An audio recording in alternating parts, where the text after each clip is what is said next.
All right. Welcome, sports fans, basketball fans. I guess I should be a little more specific. We are a sports network, and we're heavily engrossed in basketball right now. But we cover all the sports. And today, and I'm just going to try to buy some time because I know how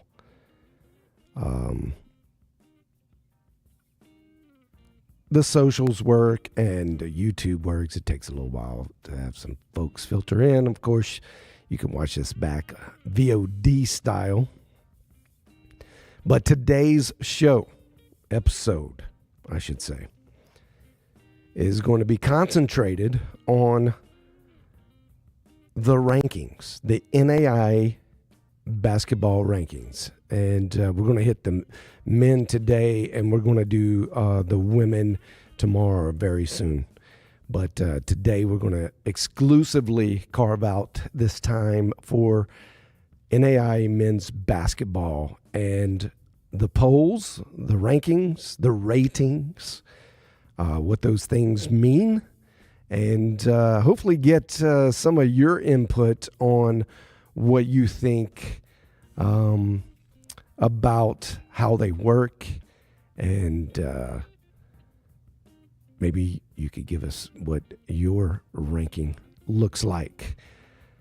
We first tackled, and if you follow us on Twitter, we posted all-important graphic that showed what we ranked as the top 10 conferences in the NAIA. So the NAIA, if you didn't know, which surprisingly enough, most people don't know, there are 21 conferences in the NAIA.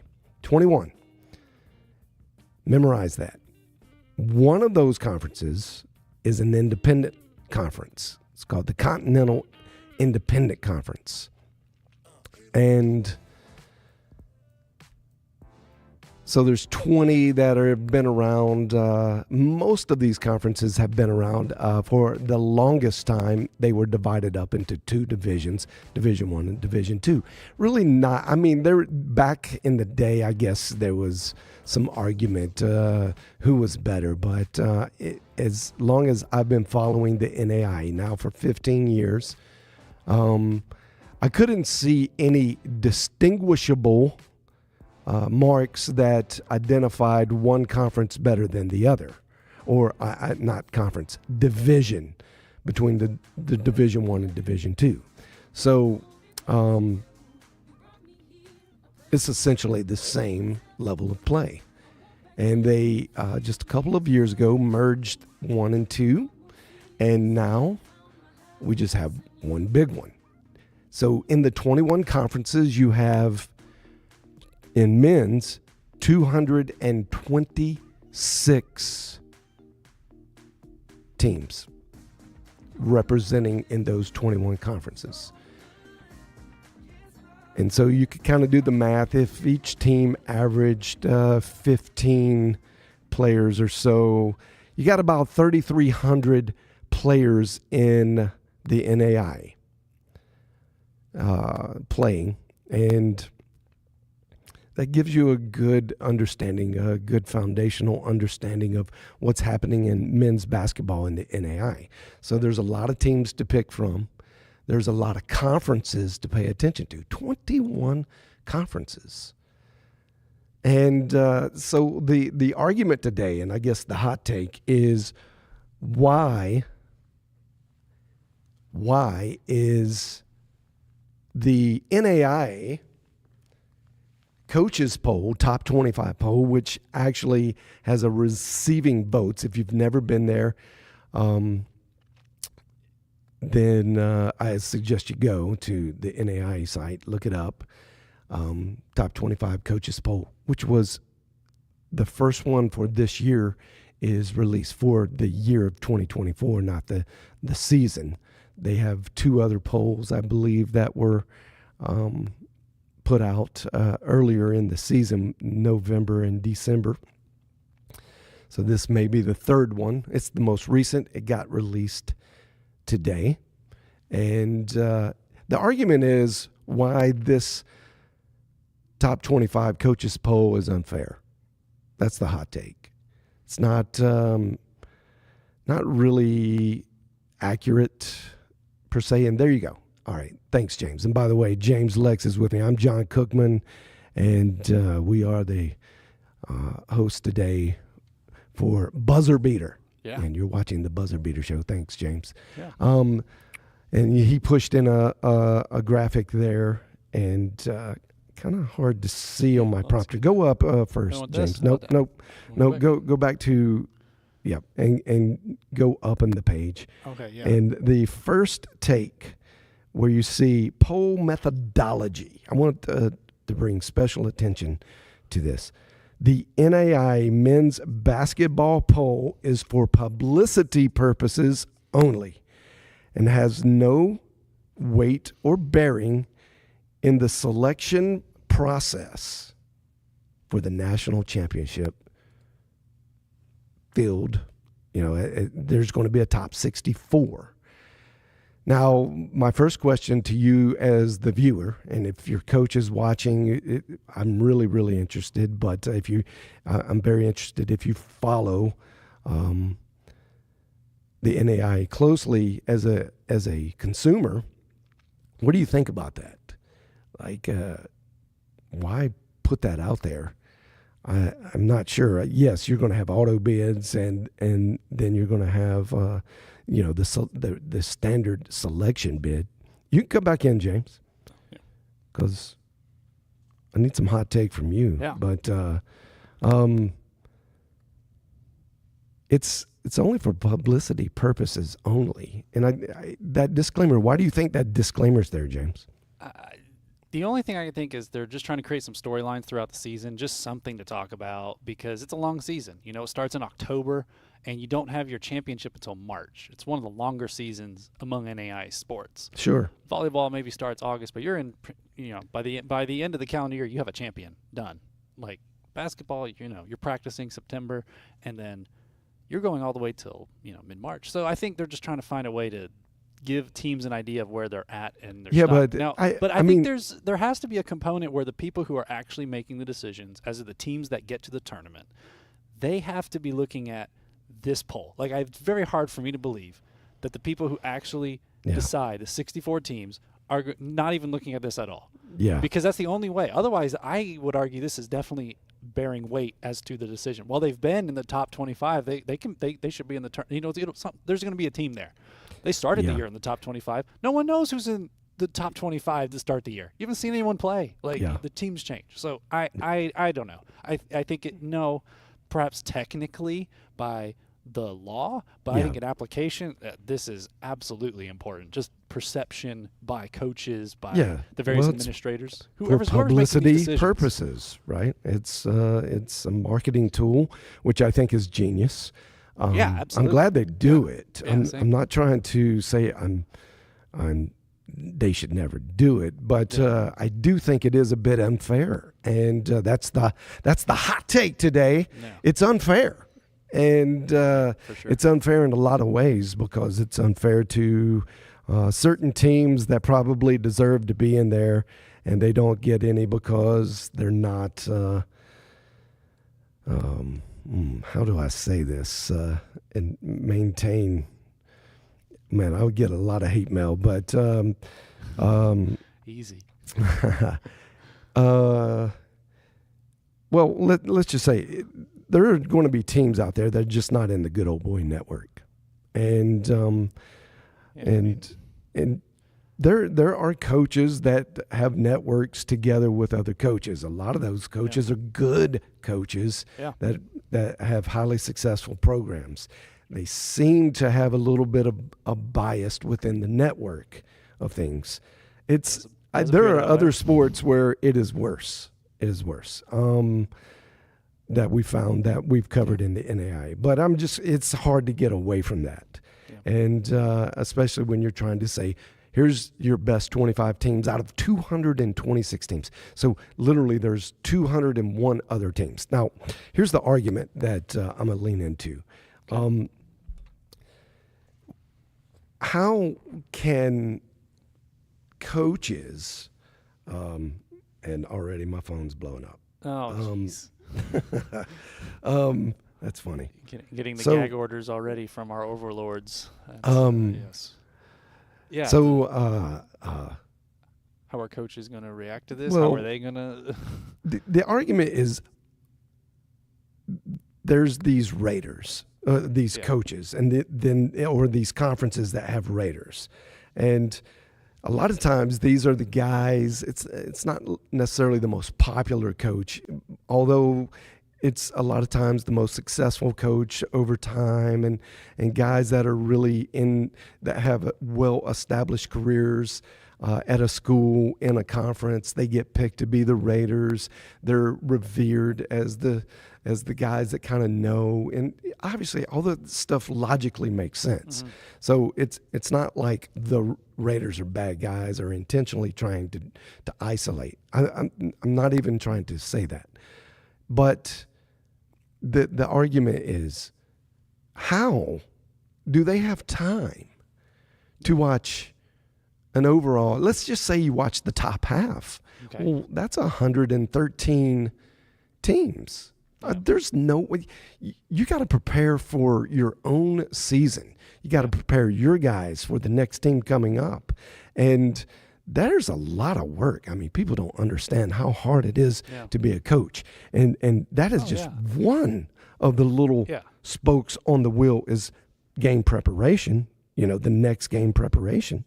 I mean, there are so many, especially at this level.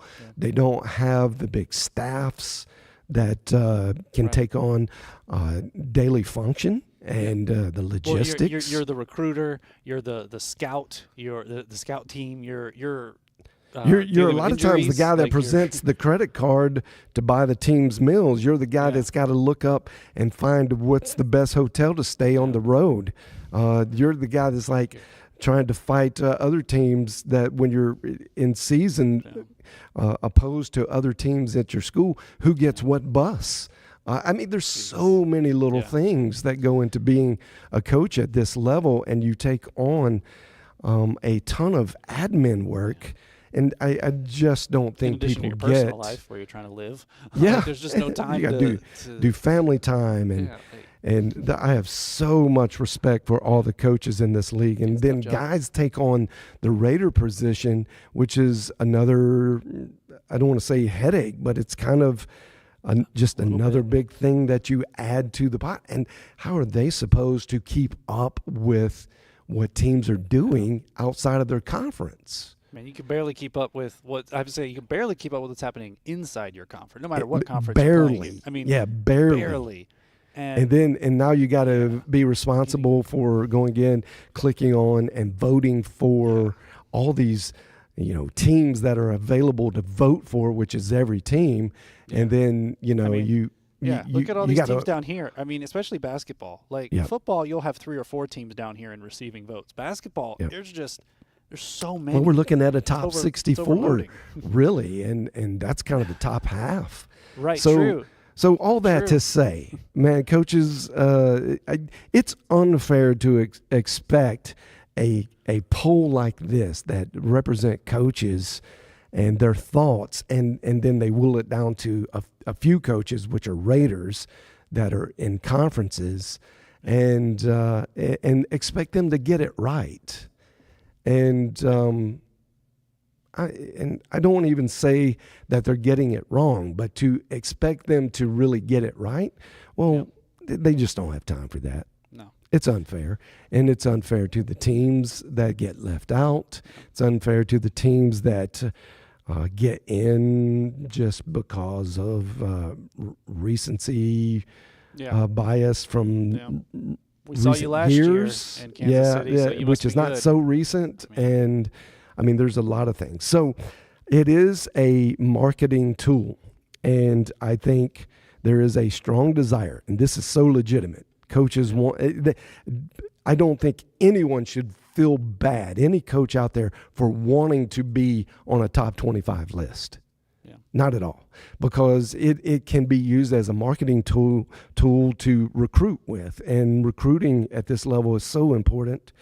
It is so hard. is very, very hard to recruit at this level. And when you do get good players, the bigger schools try to scoop them up, and they try to, I'll just reach out to them on Instagram, X, whatever, and I bet we can start something. And I know there's a lot of rules regarding that, but there's still a lot that we know goes on. All the work you do to get to the top 25, and then you got a player who's got, hey, come over here. We'll take care of you here in this D1, D2, maybe. Yeah. Yeah, it's a tough battle. And being an NAIA coach if only there was a way it could be even more complicated. Go through all the teams. Yeah, right.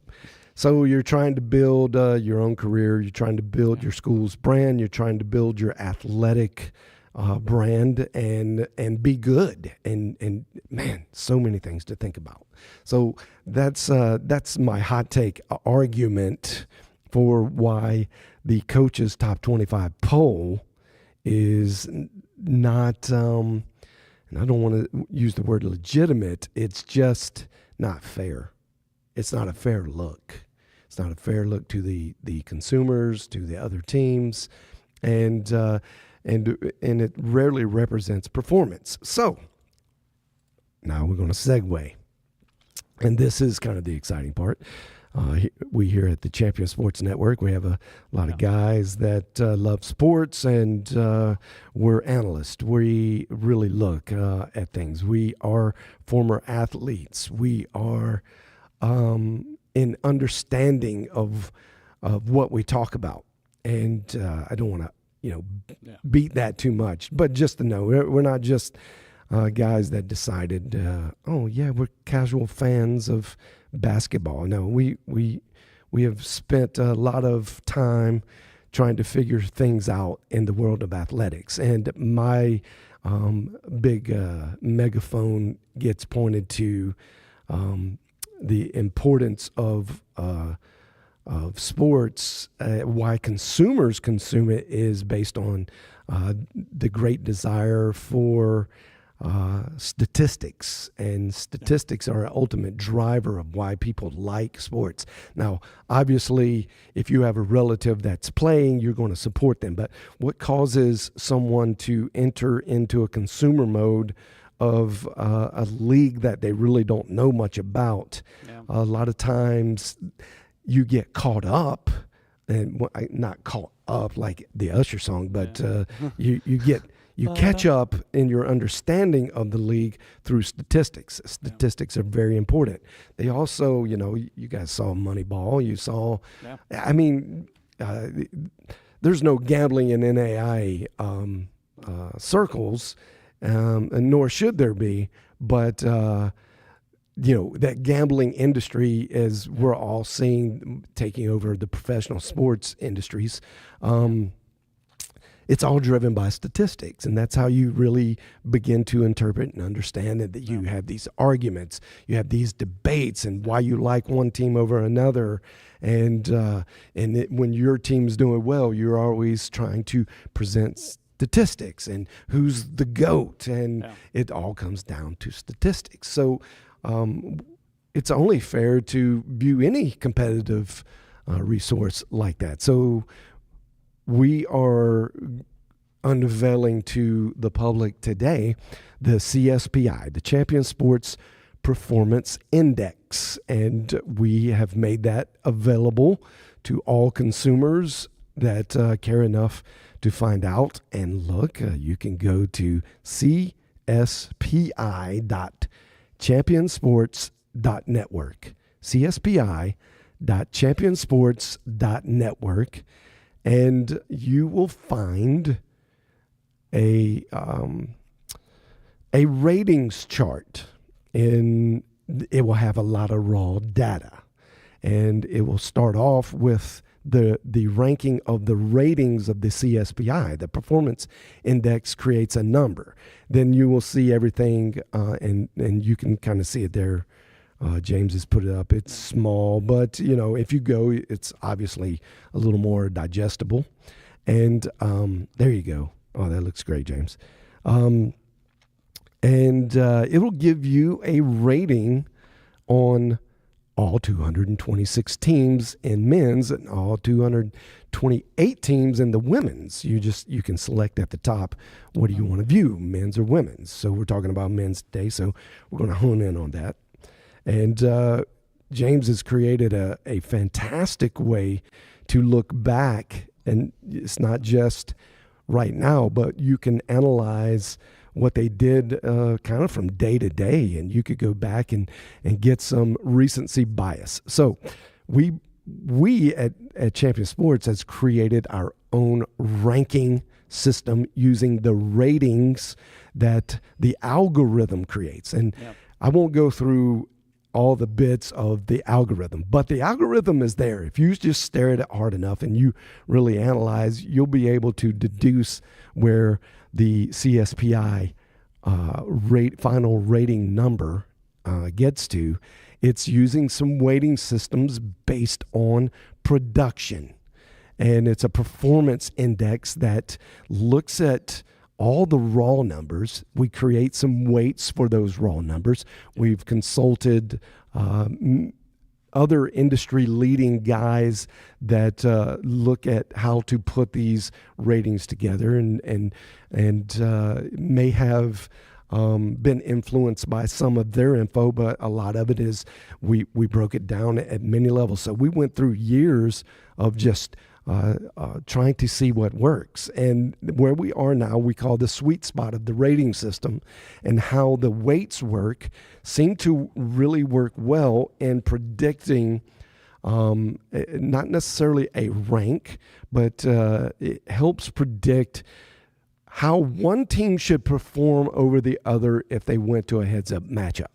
And that is very important for you to understand, is that the heads-up matchup is what's at play here in the ratings. That's how we think about it. Now, we created a ranking system highly influenced from the CSPI number. And we'll look at it like this. 75% is based on the rating. So we're coming up with the Champion Sports rankings, and 75% is just using the data and then the weighting system of the CSPI, and it creates that number. So 75% of our thought process in creating ranking uses the CSPI. Then we use another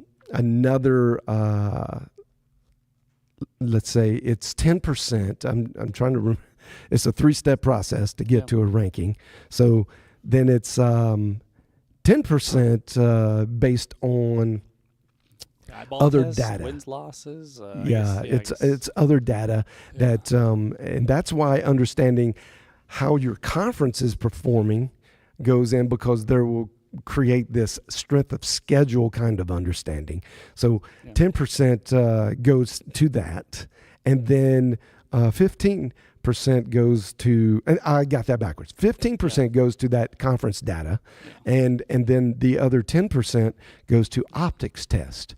Now, where we have an advantage over, let's say, coaches, is that we have time. We're not coaching teams. We're not spending time trying to mentor young men to be better people, which is what we love so much about the NAIA and what these coaches do. They're more than coaches.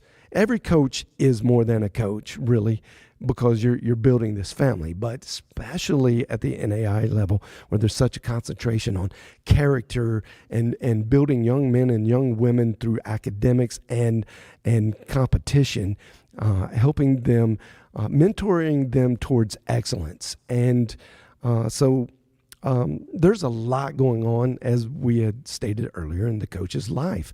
They don't have time to go look. Just on Saturday, there were 99 games.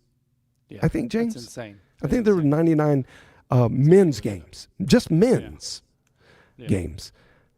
Who's got time for that? I mean, this is, we kind of dedicate what we do on Saturdays right now to consuming these games and trying to understand. Even we in a team of people can't really fully wrap our brains, but we can do it better than most. and because we have the time and we're willing to bring those up. So we have a couple studio rooms where we bring those games in, and we have multi-view monitors. I think I've posted some pictures of what that looks like on our Twitter, and where we'll look at 10, 15 games at one time on one screen, and yeah, that's not the best way, but it is a way. And you get focused on okay, seems like there's a tense moment over here. What are teams doing in these tense moments? And hey, there's a barn burner going on right here. This is a potential buzzer beater. And we record them, and then if we felt like we missed something, we'll play it back and really do some analyzing. All right, so 10% represents that optics. So you got your 75% is just the sheer data, the raw data. Then we break it down to 15% is going to be the local overall picture, in which you're probably playing your best and hardest ball, which is in conference play. And how is your conference doing related to the performance index? And then we optically try to observe what players are doing what, and what teams are doing what coaches are doing what.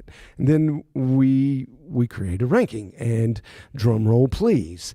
Here is the Champion Sports Top 25, which we feel like represents a very accurate look. Now, we're not saying it's perfect by any means. There's still a lot of data. The larger your sample size is, the better you're going to be able to really understand this in any situation. So, and this is on my monitor, so I'm going to look, and I'm going to take my glasses off because I can see it better. Well, no surprise at the top. Absolutely. Well, no. Well, of course not. I mean, you're only getting. I should say. The top is the top. I should say no surprise at the very top, because I think some people are going to have some issues even inside the top 5 right here. Well, maybe, but the 1 and 2 are no brainers. No brainers. No brainers. Absolutely no brainers. Yeah. Elijah Malone, I shudder to think of isolating one guy out on that team, because that team, oh man, I got so much to say about Grace and why they will not lose. They're going to run the table this year. They're going to run the table all the way. You heard it here. If you haven't thought that, and that is something you don't believe is going to happen, well, it's going to happen. They're going to run the table. I mean, they're good. Are they run the table? They're unbeatable. They're unbeatable. Run the table. You're saying, okay, but okay. I think Grace was likely finishing the regular season undefeated. That feels like a generally accepted view. Maybe unlikely. If they're going to lose, it's going to be in the conference tournament, which, hey, tough conference. Crossroads is not an number easy one conference. Toughest conference in America. Crossroads. And it's not just because of them. But no, it's not. You look right. They have it's not like, the best teams in the that's the best one. No, it's not because they're number one. Collective. Yeah.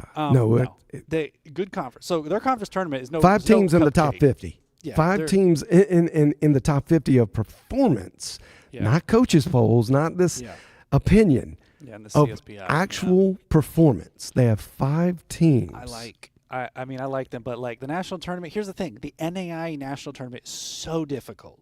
And I can't remember the last time a number one seed, most difficult. Any number one seed actually went to the national championship game in the NAIA. It always feels like it's a 4 and a 6 or something. Like teams you don't expect, they get on a roll, they get hot. The teams that are 1-1-1, typical tournament style stuff. It is, and it makes it so much fun. It's what makes it so much fun. It is, and the brackets spoiler are busted. Alert! I'm just going to tell you, but spoiler alert! They're going all the way.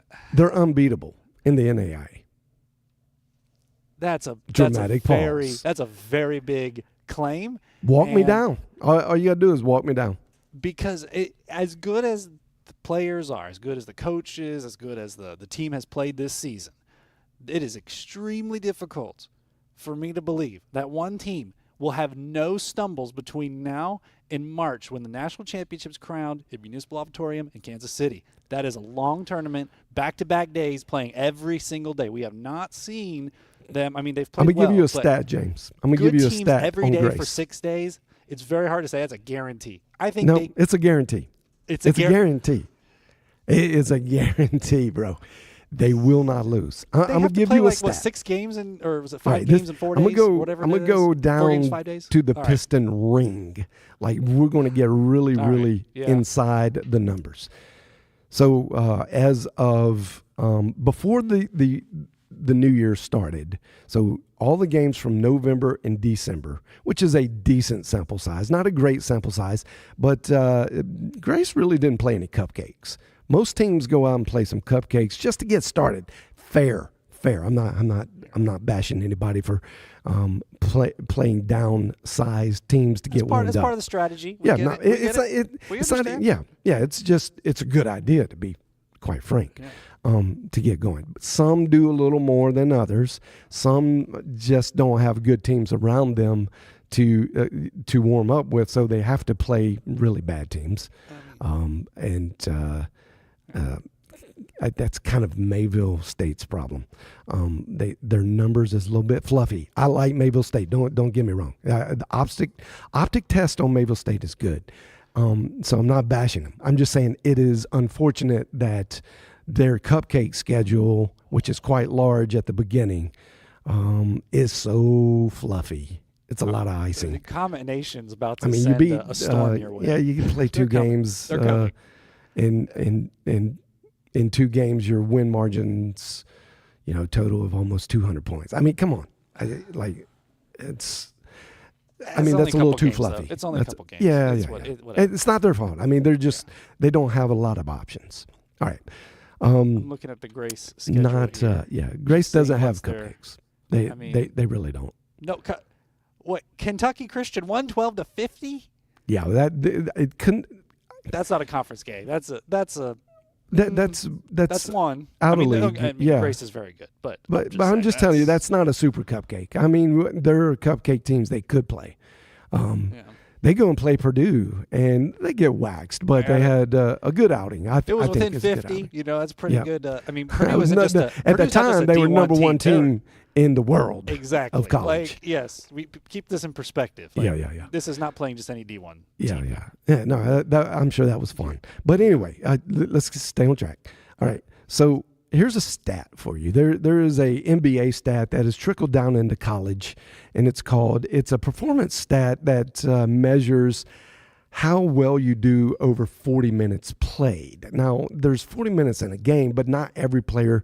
Most players do not play 40 minutes a game. It's rare, especially when you have a deep bench. You're just not going to play a lot of time compared to 40 minutes. So it may take 2 games, 3 games.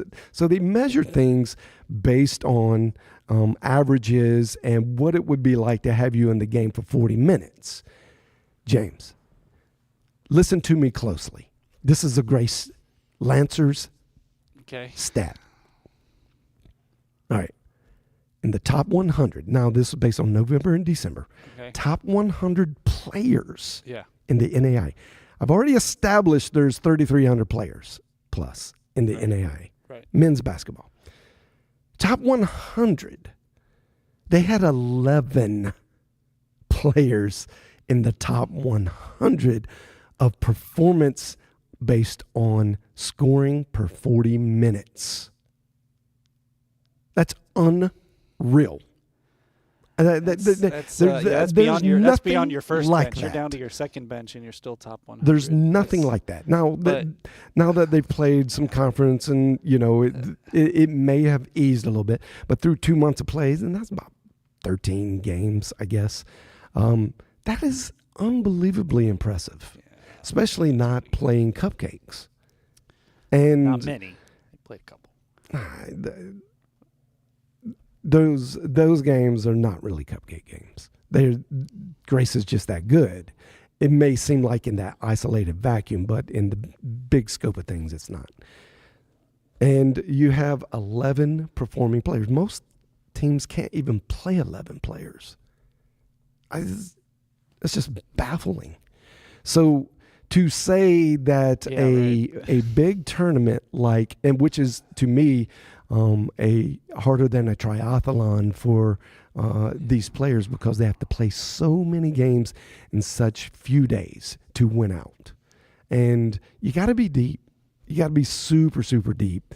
And it's not just trading in a player that will give your best players a breather. Like, it is you're going to get production minutes out of all these guys. And the deeper you get production, the better this is going to go. So you got arguably one of the top 3 best players in the NAIA in Elijah Malone.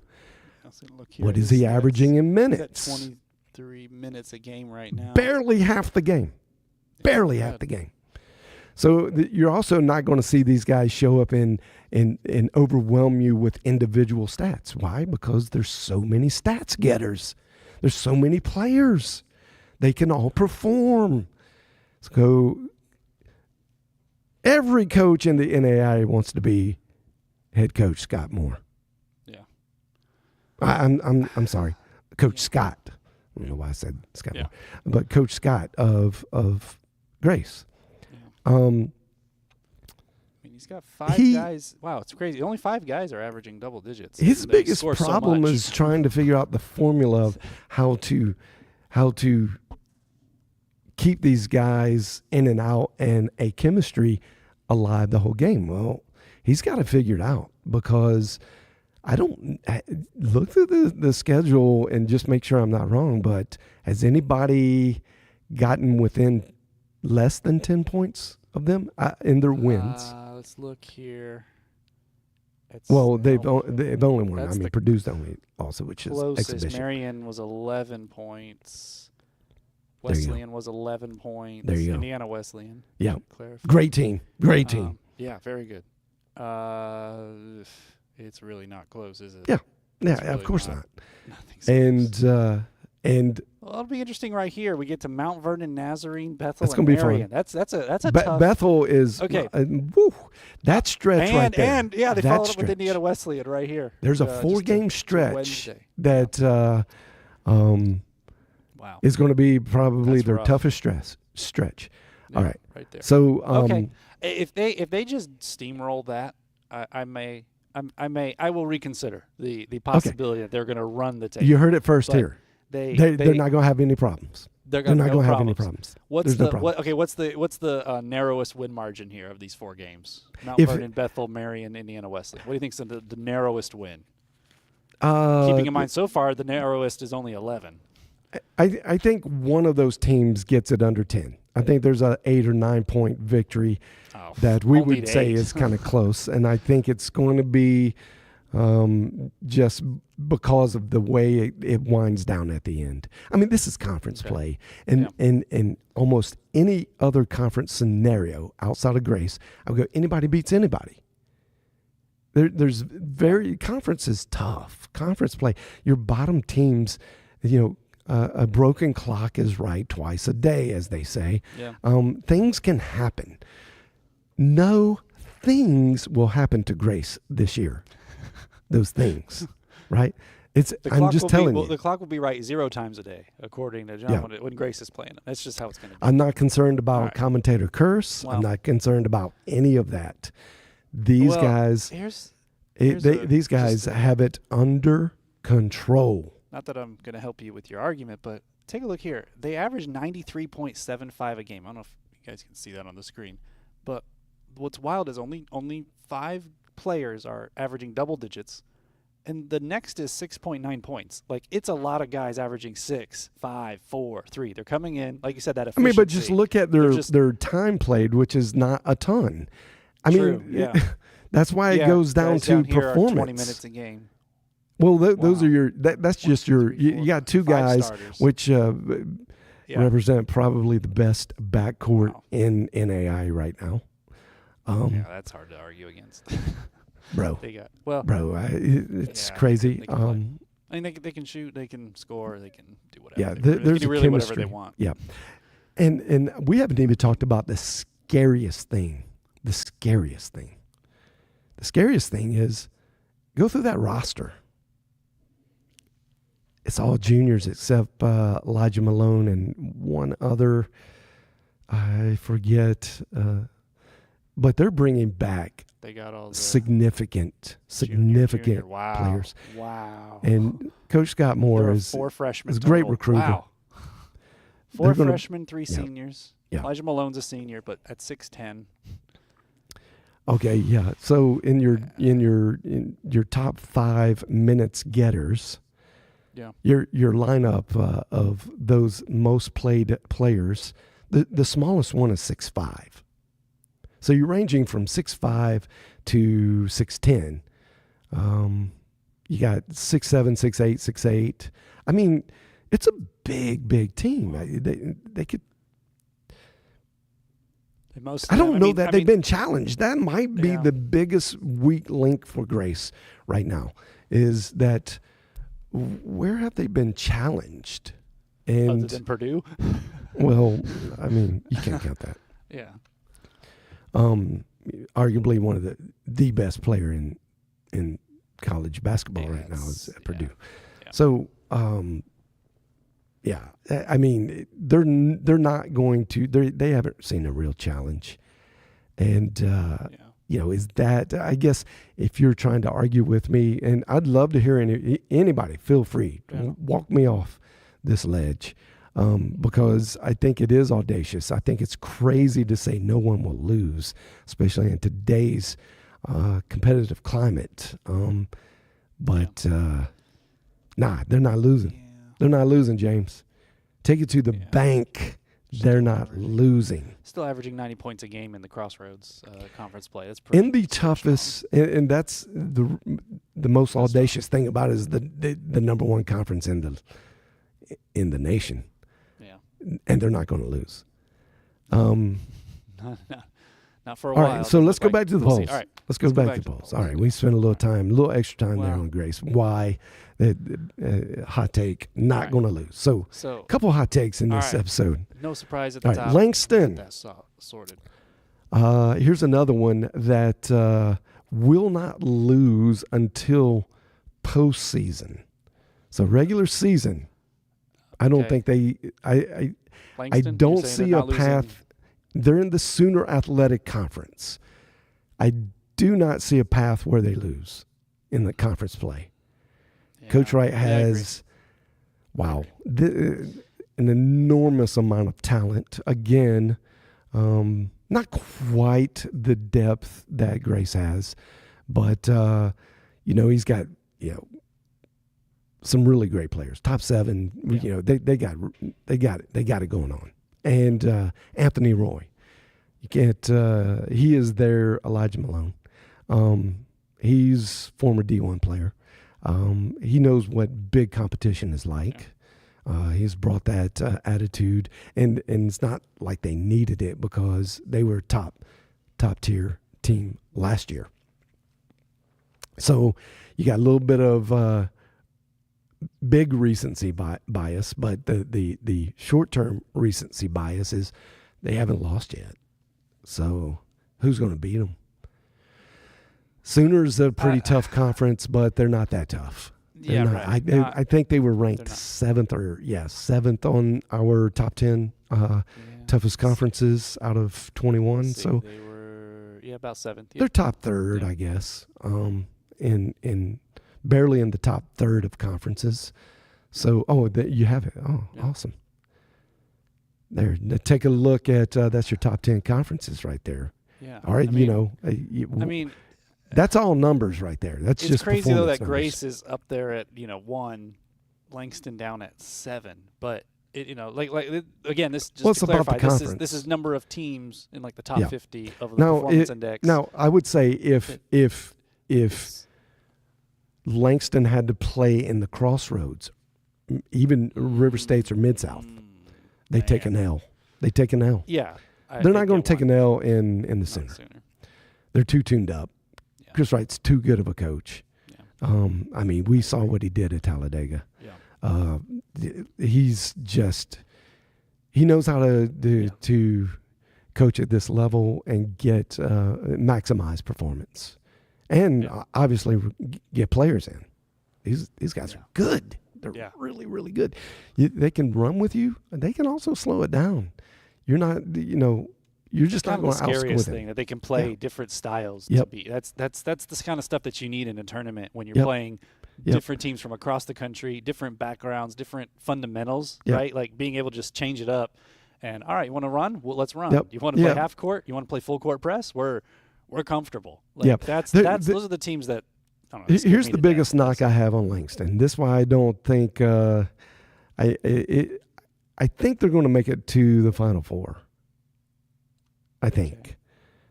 Good shot. Really, really good shot to make it to the Final Four because they're just good enough to do it and take the stamina test. And I think they didn't last year.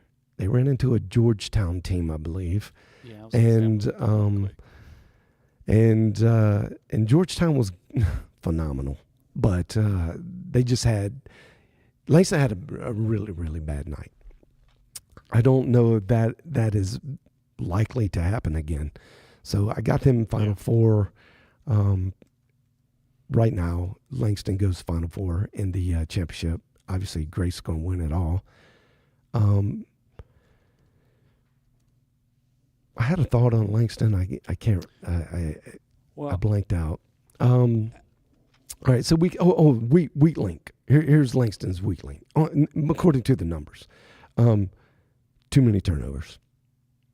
If they can really get their turnover to assist ratio under control, it's their excellent defense that really kind of compensates. But when they run into a team that will, and this is why I say these teams, there are some teams out there that can just come out and have, it's their average night is just not committing turnovers, and they handle the ball, and if they come out and shoot well, they have a chance to beat Langston on any given night. I don't see anyone doing that in the Sooner. I mean, I would say the Sagu team has potential, but man, they got waxed like by 30. Yeah. When they played Langston early in the year. Yeah. They didn't do it with maybe one of their best players on the court. Even so, yeah, that's not an issue for no, it's Grace not going to Langston. compensate that much. They're losing one. They're like, no, I was not saying that. Yeah. So no, I'm to everyone. Yeah, that doesn't. Right. If you're to be the best, you got to beat the best. And no, Absolutely. Langston waxed them. I think. Yeah. I agree. Grace Langston won too. So we don't have Zach, so we missed Zach. But just looked it up on the research here on last year. Yeah, Langston lost to Georgetown, and then the next round, Grace lost to Georgetown, and Georgetown went to the Fab Four. I can't say the other term because it's trademarked, but the last four teams in the tournament. But they beat Langston and Grace. I can say we're not printing it. It's just but Langston, it's words. But Georgetown. Just initial reaction, John. I don't see them on this list. A team that barely good, not in the historically 25. Good at the national championship game. Not just even like they've gotten there many times. They're a 4-loss team. So they took 2 L's. The recency bias, we couldn't put them in the top 25. The short-term recency bias, not the big term. They're historically phenomenal program, and it kind of hurts not to put them in there. And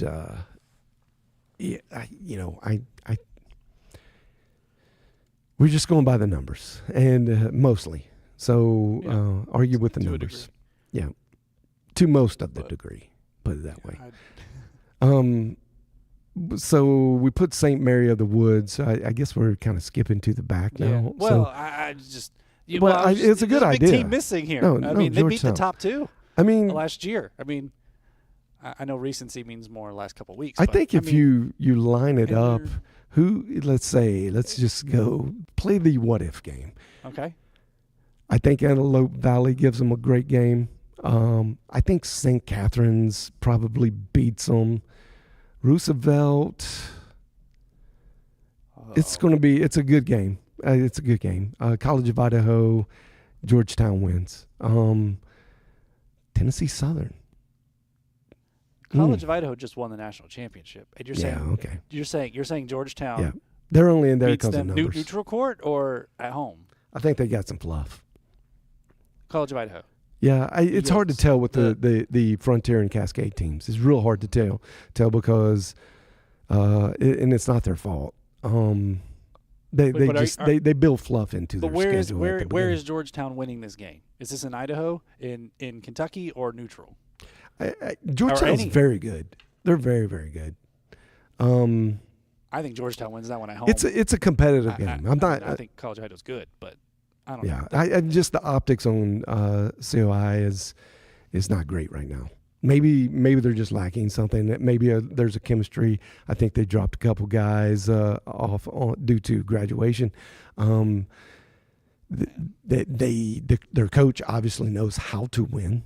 Can he get them there? Maybe. So I guess that's why the coaches poll kind of gets them up, stupidly high. That was way too high. They have good numbers. It's a little fluffy, but I think anyway. I mean, it's a what if. So right. That's just a gut feeling. All right. Georgetown competes with all these all on the right side, really well, really well. I'm just trying to think of the teams I've really looked at, given a good look at. Well, can we talk about a team that is in the top 5 that I think is barely? Well, hold on. You opened up a little can there. So okay. we went to 25. So St. Mary wins. They are much better than that record. 12-4. They're very, very good. They're scary good. Okay. Really? Yeah. And they play in a really tough conference. I think they're River State's, which is the second best conference, if I'm not mistaken, maybe third. Yep. Yeah, they were second. Okay. Second. Yep. Yeah. So according to the numbers, those guys are doing some really, really good things. They've got some really great wins, some tough losses. I think one of those was a double overtime loss to Lords, who's ranked 6th. Yeah. And Lords is very, very good. Again, a lot of this where they got ranked is positioning them based on 75% of the data, and then so if you're just tuning in, it's the CSPI is controlling 75% of this formula that we've created to get a top 25 ranking, which we feel is a much more accurate representation of who needs to be there over the NAIA Coaches Poll, which is self-acclaimed to not be important. Just go look at their website. They say it. It bears no weight, has no bearing on how they decide the championship, which tells me, they know it's just votes. In the selection it's for process. publicity purposes only. Ours is not for it. It is and it isn't. So the Champion Sports ranking, it's not really for publicity. It's to try to accurately show you who is the better teams out there, according to data and their conference play and that strength of schedule kind of vibe, and which is very, very hard to tell. And then you add the optics in there, and then you kind of get this ranking. So we're watching more games than the coaches are. It's just that easy. So we're not saying we're smarter than coaches. We're just saying we watch more. We're taking in more. We have more analytics.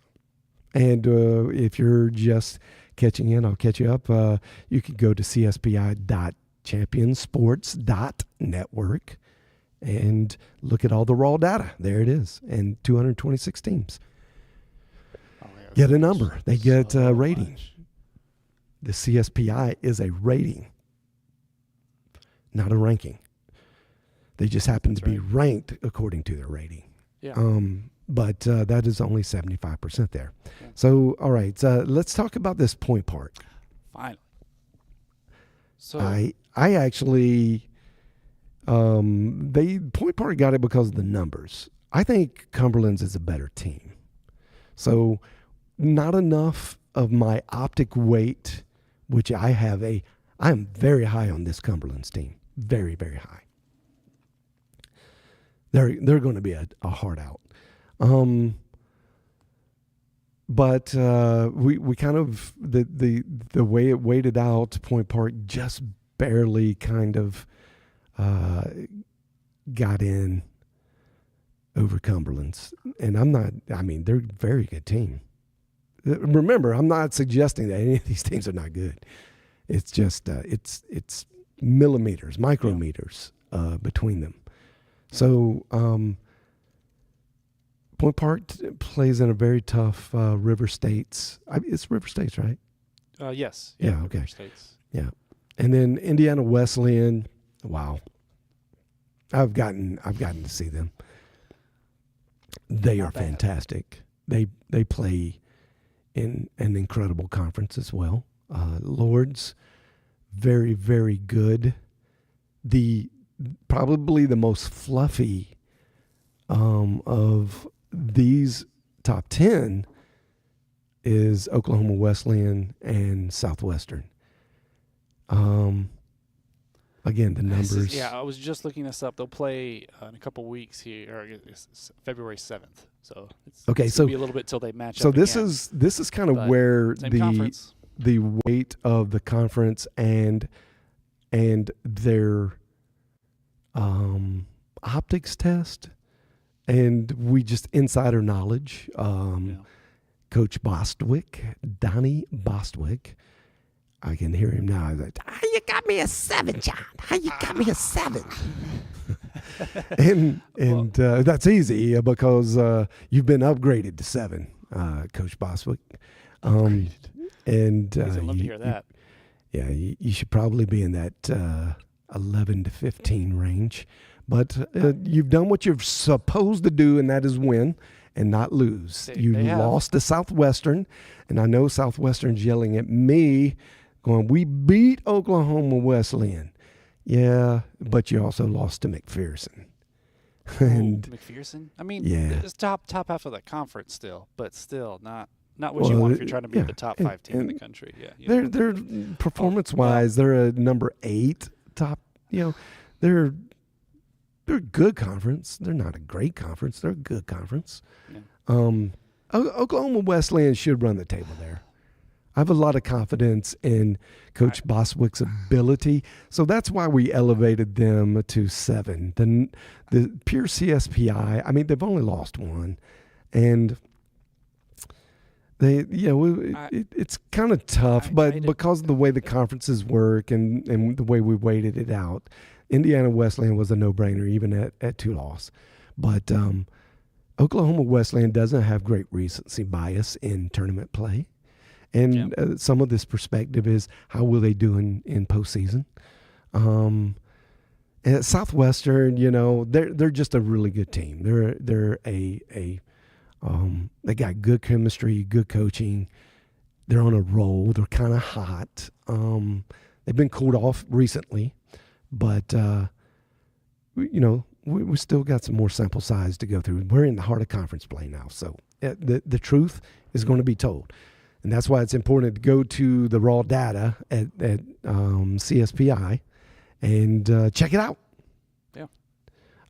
From day to day, it'll get updated daily, and you'll be able to kind of see where the data at least takes you. The ranking is still going to have some opinion in it, and a little bit. Freed Hardeman, I think, is a legit top 10 team. You got any problem with that, James? Well, I guess not. They're 13th in the CSPI right now, but they played a tough conference. They got a tough road ahead of them. They have 2 losses. I don't know. We're at the point now where we're with teams that have lost games. They shouldn't have lost, but someone's got to lose. So what game did Freed Hardeman lose that they shouldn't have lost? Well, they lost to one of the Sooner teams, and Sagu. Yeah, and that was at a classic. And, yeah, but Sagu's not even on this top 25, and again, you want to be in the top 5 or whatever. Yeah, you need to not lose to teams that aren't in the top 25. That's I feel like that's a basic thing to move up. But 2 losses, okay. I think they're very good, and I will say this: they're the kind of team that I could see getting to the Fab Four. Like, just because they can get hot and they have the pieces. They are used to playing in a tough conference. They're used to tough games. So I am high on them, but I don't know. Let's see. They're either going to – I feel like this is a team that's going to have 2 losses at the end of the season, or they're going to have like 5 or 6, and then we're going to start talking about them on the bubble. That's just my gut check. Yeah, I don't think they're going to be a bubble team. I mean, I get it. I get the conference thing, but these top 3 conferences are going to get a lot of teams in, deserving. Yeah, I mean, yeah, don't number 10. I mean, number 10 is how far did we stretch here? Number 10 to put Marion top 10. Okay, Marion, I like at this spot. I know that people are going to go, well, the 3 losses. They're a 3-loss team in the top 10. How do you do that? We got still got plenty of 2-loss, a lot of good 2-loss teams. Still some good ones, but they play in a difficult conference. They have played very well. Difficult. Statistically, when you look at this team, how they've shot the ball, this is a very, very good team. They're dangerous. Yeah. And I don't know that this is not anything to do with why they're in top 25, but this is a school that cares about athletics, that has had a good athletic program across multiple sports. No, I do think that there is an athletic department quality that I think makes them even more dangerous the deeper you go into a tournament, because they do care. They are so used to, yes, they care, and they care about going deep into the postseason. So 3 losses, but you're in the crossroads, and I love them in the top 10. And they were 11th in the CSPI. Yeah, they're number 11. And, that just goes to show how good they are in spite of those losses. Yeah. They are playing this is where the second part of the formula comes in, is you're in the best conference. I mean, somebody's got to take losses. Somebody has to. Yeah. But I'm not going to go pick the team that averages 87.8 points a game and be like, I don't know if they're that good. And and their winning margin, and their win margin's 17 points. Like they're winning games. They know how to win in a tough conference. So I love them at 10. Yeah, I do too. I don't remember where the NAIA had them. Let's see. They had them. Oh, not even in the top 25. Okay, Are you kidding? Are you kidding? You don't have Marion. I mean, this is why. I mean, this is why we do it. That's absurd. That is absurd. Come on, guys. No. Yeah. Yeah. I like Morningside, but I don't like Morningside over Marion. No. Yeah. There's just a lot of good teams in the crossroads. Maybe people don't like that reality, but it's the truth. No. And look away, children. You don't need to see that. Yeah. The facts, the data supports it. You're arguing mostly with the data on that. I mean, worst case scenario, they're 11, I think. Yeah. But I think 10 feels good for Marion. Good job. They've just been playing really good fundamental basketball. Just on the outside. Sample size is growing, though. So we'll see. We'll see. And they've got Grace coming up. So I think it's very important to play Grace well. That's going to help that optic test of this ranking. Like, if you play Grace to even – at this point, if you play Grace to 10 points, that says something about your team. Like, you are willing to go against a team with just a deep bench, and you're able to keep that a team that's manageable. Not going to lose. 10 points you could – right. But it's the idea that you could go on a little run, hit a couple of threes, they miss a few shots. 10 points can evaporate quickly. And anyone who plays basketball knows 10 points is nothing. It can disappear. So if you can keep it close in the second half, that means a lot. Yeah. Now, if you're going to go down 75 to 25 at halftime, then that's opposite, right? Okay. Mm-hmm. Okay. So you're not ready for this. Yeah. So all right, let's transition over to 11 through 25. Yeah. The right side of the column. All right, here we go. Well, get ready for your hate mail, and it's inevitable, because this is where things just change. And Antelope Valley. Antelope Valley. Yeah, that's crazy. 11. They're very man. good. They're very good. They don't even shoot 50% from the field. Like, it kills me. Like, they do a lot of really good things. They do. I'm not discrediting that. I like to see teams in the top 15. Okay, what is their average win margin. Here, let me put this up. All right. Antelope. Or you can just tell us. There, Let's look at it. Looking at it right now. Average margin to win is 12.4. Okay. Right there. Yeah, it's pretty good. It's not bad. Yeah. Yeah, it's double digits.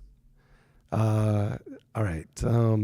Someone who's not on anyone's radar, I don't think, St. Cat's.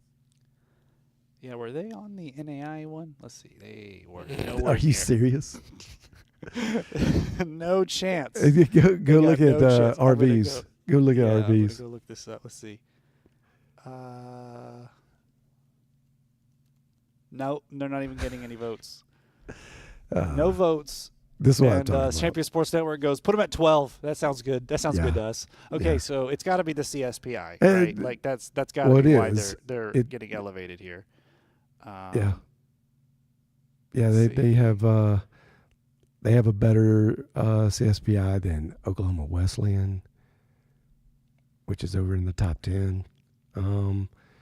They perform really well. Yeah. 15 assists per game is pretty strong. Didn't look real fluffy either. So Yeah. Yeah, they're just an all-around decent.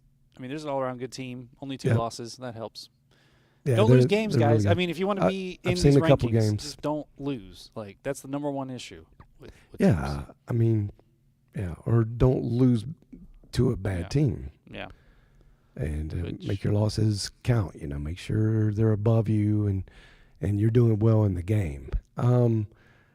This one scares me a little bit. So at 13, Roosevelt. Yeah. Roosevelt. They See, they're in the I Chicago get- corridor. That's Yep. a lot of basketball there. Like Yep.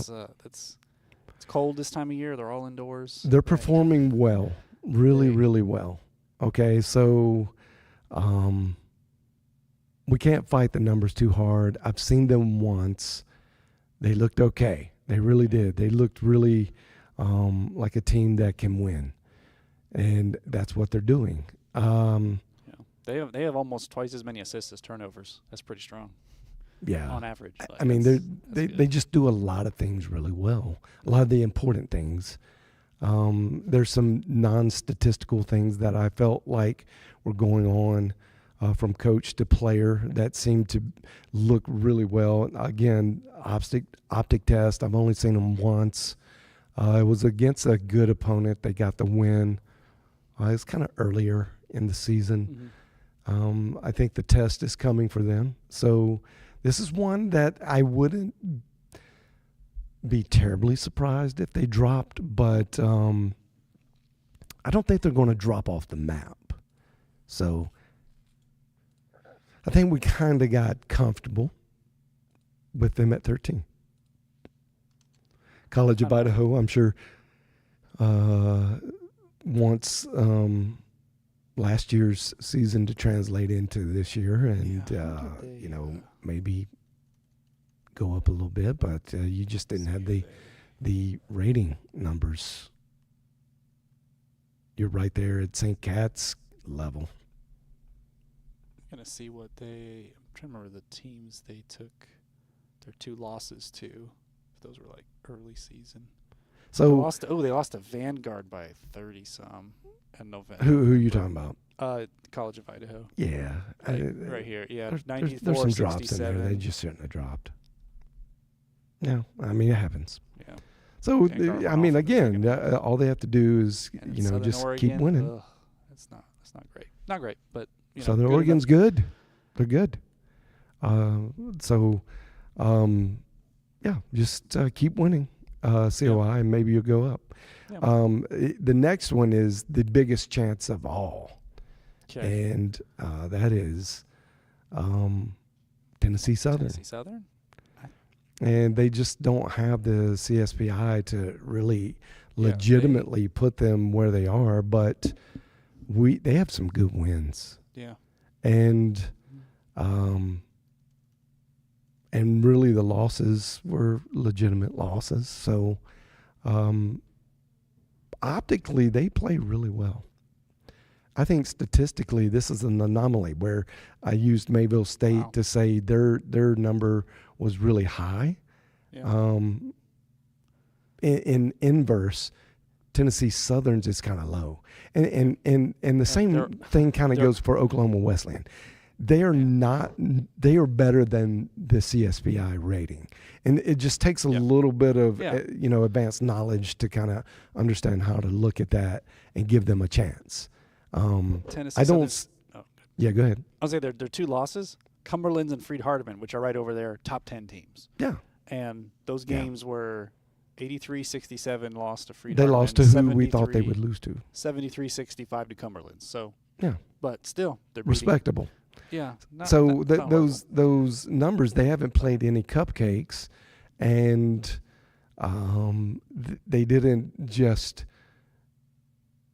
pad the numbers, as they say. Yeah.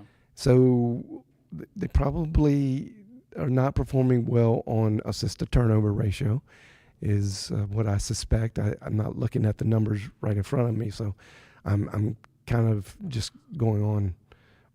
Yeah, what 14, I know makes the numbers go up and down. 14 assists, 13 turnovers. Yeah, it's not great. So just it's not terrible. It's just not great. It's fairly positive. Yeah, their win margin, what? Yeah, their win margin is 9.5. Not bad. But at the top echelon teams, it needs to be a little better. So you could look at those teams and go, are you winning the close ones? Are you competing in the ones that are the ones you should lose, but you're really competing? I think we just kind of got comfortable with their performance overall. Optically is great, and they play in a tough conference, very, very tough conference, and they lost 2 games to teams they should have lost to. So they're worthy of being up there. Yeah. Sometimes you just got to override the ratings. It's not many times. It's an anomaly. And Oklahoma Wesleyan is one of those as well. They're an anomaly and to the ratings. And you just kind of got to know when to look for that. Speaking of anomalies, can we look down just a little further? Go. Talk about Talladega with 1 loss down at 19. What's that? Is that 95% winning percent or 15-1? So I'm actually a Talladega fan. I think I got talked off the ledge about putting them higher in that they should be performing a little better against teams. I agree. They're one of the lowest scoring teams in the country, but their defense just locks down teams. Yeah. They lock them. I think it's 50 points per game they give up. It's very low. Yeah. But still, 1 loss, you have a 3-loss team ahead of them. Mm-hmm. Now, I understand. I just made the case. They lost to Miles College. That's just a really bad. And then they only beat them by 2 in the rematch.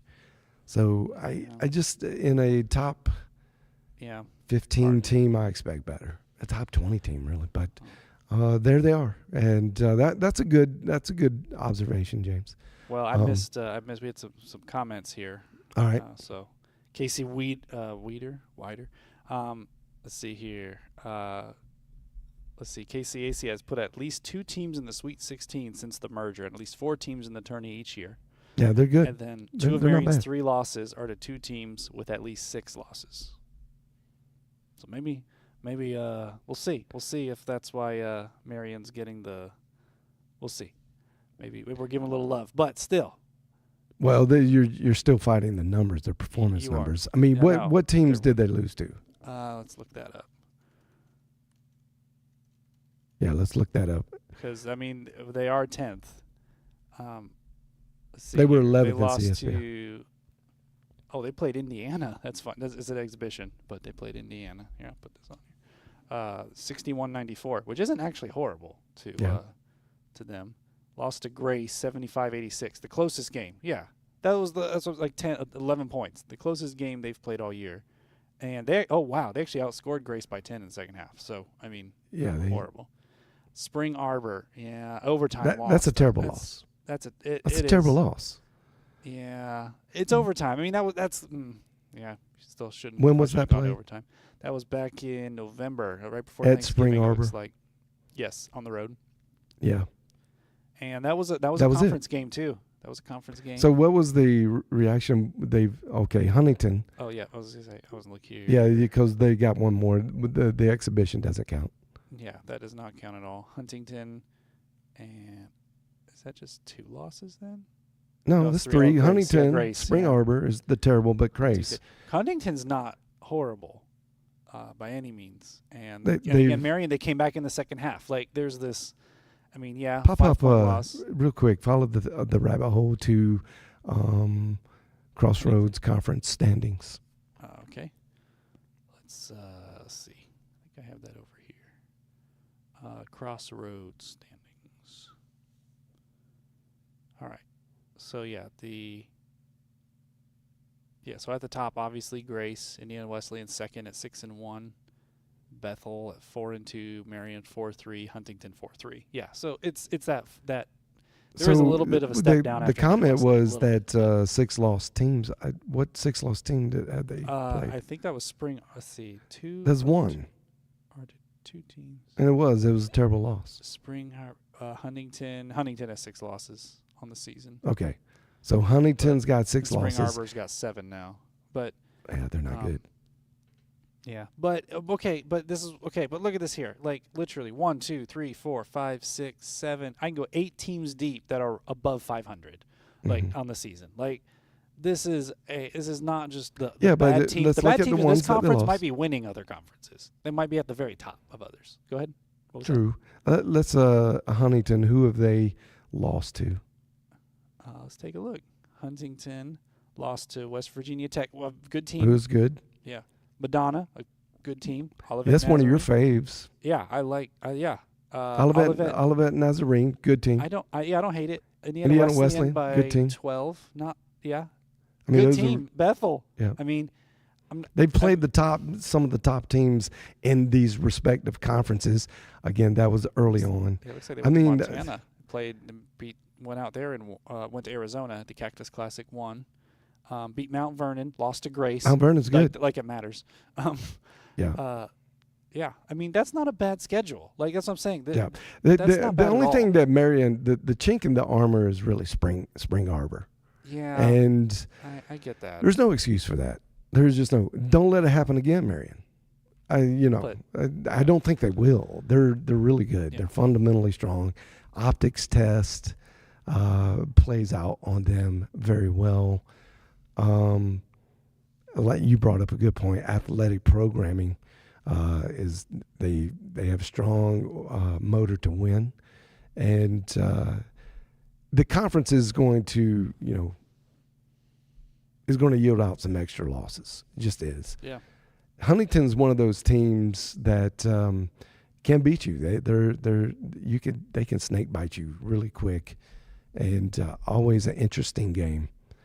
When Huntington's playing. So I think maybe the loss to Huntington is a little more plausible. Yeah. Definitely not Spring Arbor. In spite of That's those 6 just losses by Huntington, terrible. they're still 61st in the CSPI. Like they are the highest 6-loss team because they are performing well. Yeah, They're and that's losing, why it's not that's by what much. boosts It's- Marion is because the wins. The losses are bad, but they're not devastating against losses.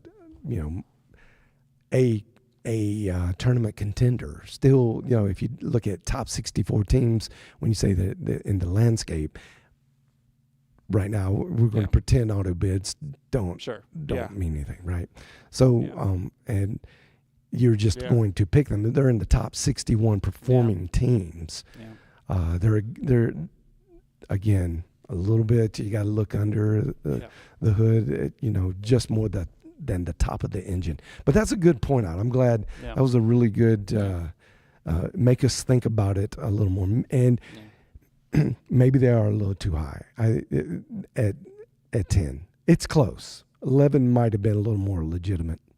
Yeah. I don't know who had even put it, man. And anyway, I know. Who was that was watching? It was Casey Wider. Yeah, so, who's number 10, Casey? Who's number 10? I want to know. Walk it down. I mean, we're genuinely trying to. There is no. I mean, there's no ploy here. There's no angle. I'm not trying to see I don't have a dog in the fight So, Yeah. we're really trying to get to who are the top teams, who are really the top teams, and we feel like Marion's a very strong candidate. Need more sample size. Yeah. I think the Grace game coming up is going to be very, very interesting. What can Marion do against Grace? Yeah. They already got pounded once, I think. Yeah. Oh, look at this schedule for Marion coming up. No fun. Mount Vernon, Indiana Wesleyan, Grace, bro. And then the rematch with Spring Arbor. You know they're going to try to run the score up if they can. I mean, I'm not no offense, Spring Arbor. Just they will go out going. We want to win this one by 30. Like we. Well, yeah. We want to That's make not a all the run-up. voters remember. Winning by 30 against a team that beat you, that is not a run-up, James. So that's not the way that works. So they need to beat Spring Arbor by 30 to really, I guess, prove us right, kind of thing. You know. Not that we need to be proven right, but I do think make their case to the committees. Yeah, you know, you want to say, you're but not. We're not even in your top 25. Overtime, they got close. They went to overtime, didn't work out. You gave us a second chance, and we showed we are the superior team. Like they're going to want that because they're going to. I mean, I don't know. They're going to move up in the seeding in the tournament. All right. Any other comments we need to pay attention to? Nah, that was okay. Let's. Oh wait. Yeah. Oh, Casey popped in. St. Catherine lost to an NCCAA squad who was 7-8. Sagu American Indian College. St. Cat's did. St. Catherine. Yeah. I think I remember there was something to that story. I don't think you can count that one. I remember. I'm gonna have to dust the files off. There was something to that story because it was odd. I can't bring it back to my recollection. Wow. It's a bad loss on paper. There was, I'm not 100% sure why. Like players weren't playing. Something happened. Must have. So I discounted that. Yeah.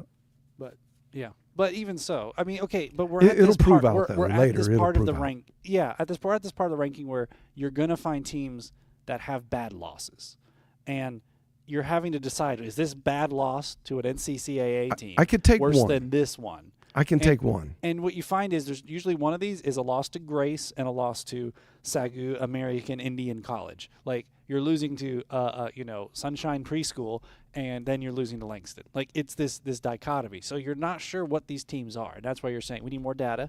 Yep. But also we are most of the way through the season at this point, like the regular season. Like we have we're halfway through. Yeah, about halfway through.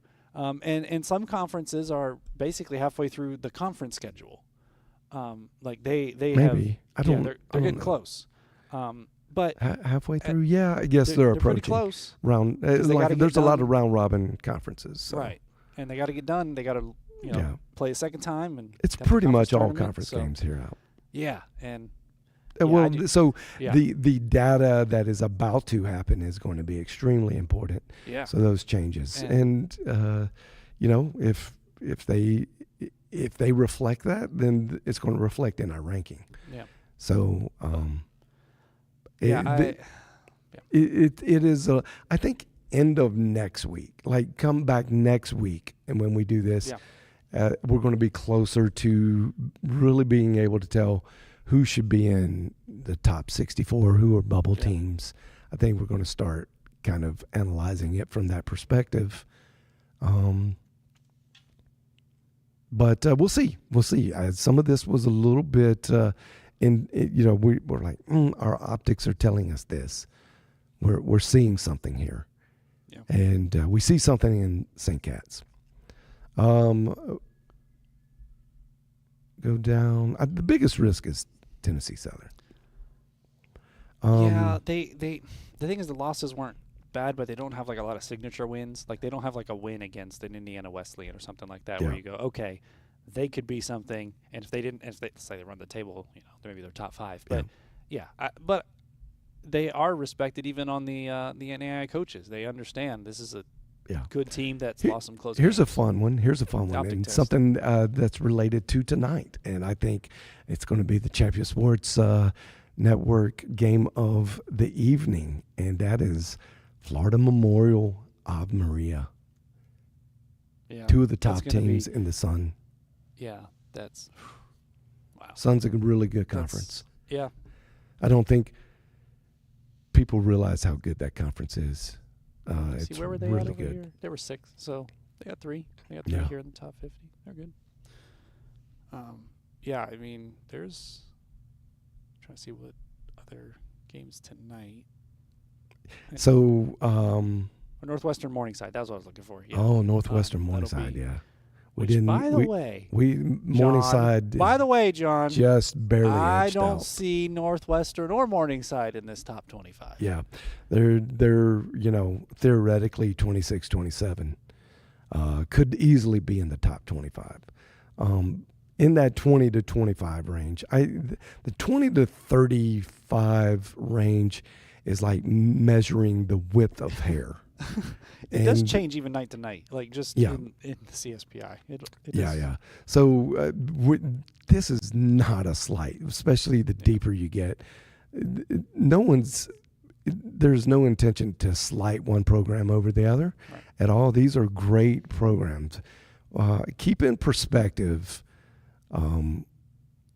this is, the top 10% of the NAIA. I mean, are they top 10% or 11% or 12%? Yeah. And the problem is they Excuse me. beat each other, and then they'll play them again and lose, and you're like, well, Yeah. we had them Conference is tough, man. So it's important, and we're going. It's really going to measure who's taking care of the really important games. Yeah. I think Bethel potentially is underrated, even at 21.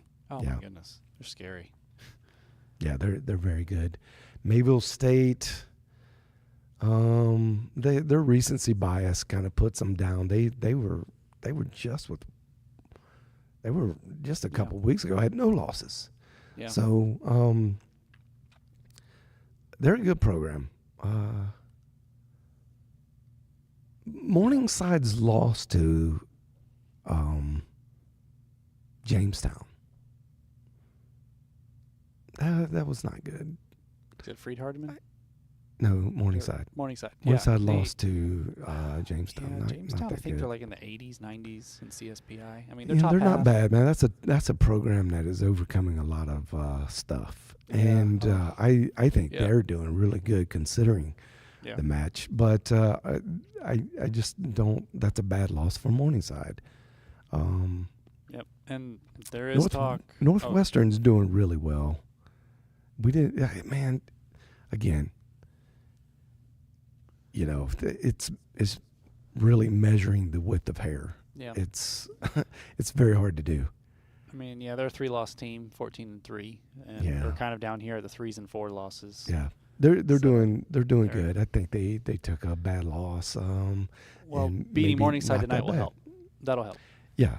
So yeah, this Or Morningside. that's tonight. If you beat, Morningside. Yeah. Oh, Well, you're another right there. If you beat Northwestern, that's going to help your case. game of the Morningside. night. Yeah. So we're going to be tuned in with those games for sure. All right. So put the side by side. Yeah. Thanks. That's good. All right. LSU Shreveport. How are they Okay. at 12? Okay, Come where on. are they on?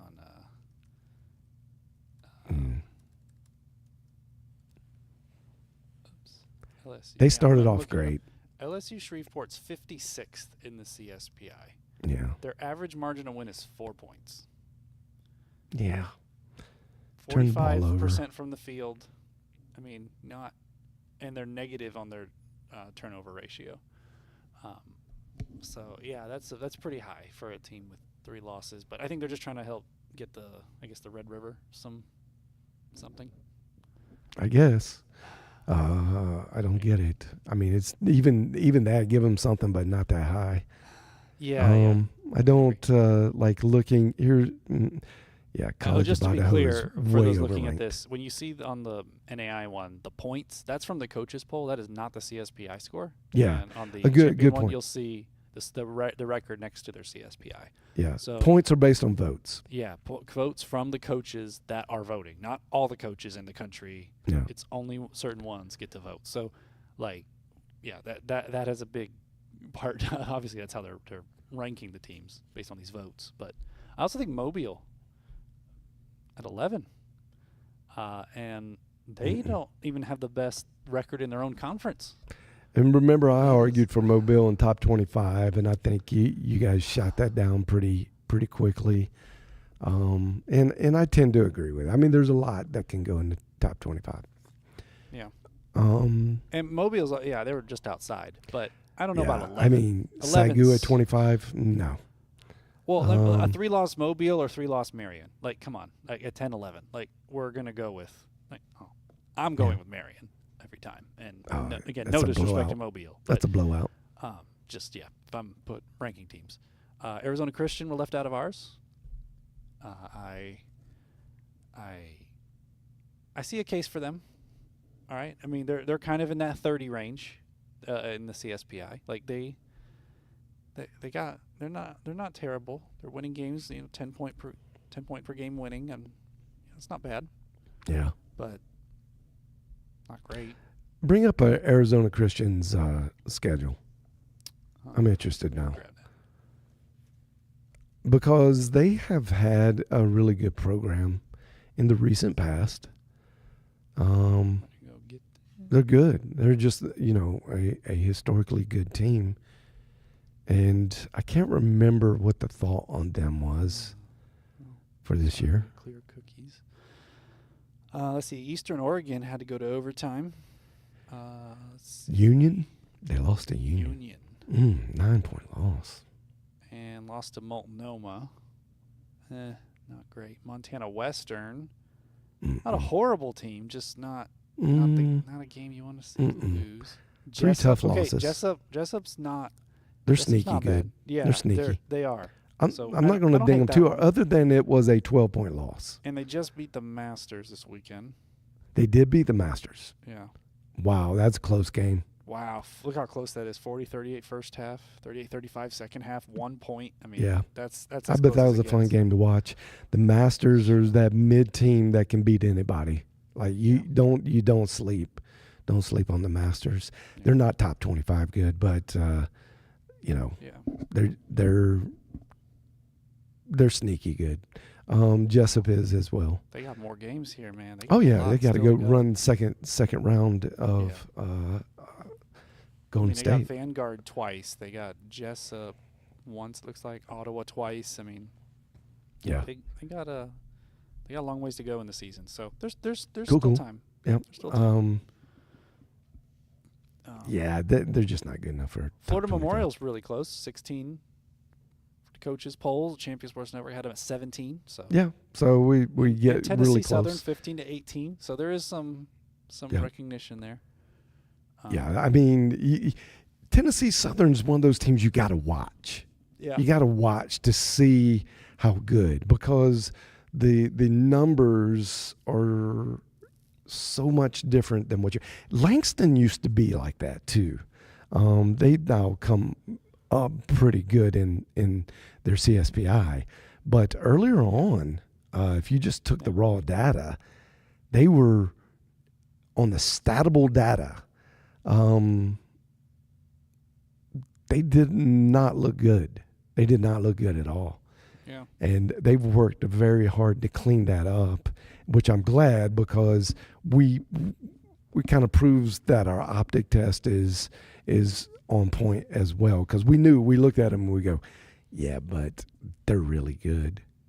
They got a really good coach. Yeah, they're definitely not what the early data. You just needed more sample size, and as the sample size has grown, so has the accuracy of where we think they should be. So everything's starting to really come in line. I think one more week, and then I've gone out on the limb, said Grace not losing. They're winning the whole thing. They're running the table. Nobody's beating them. Nobody. I'm just telling you, no one's beating Grace. And if you got a favorite team and you think they're going to win, you know, I'll make a bet with you, a gentleman's wage of, send me the shirt and I'll wear the shirt that beats them for a week without washing. I'll wear it all week. We're gonna just go and just straight up say that if Grace loses, you will wear the shirt of the team that beats them.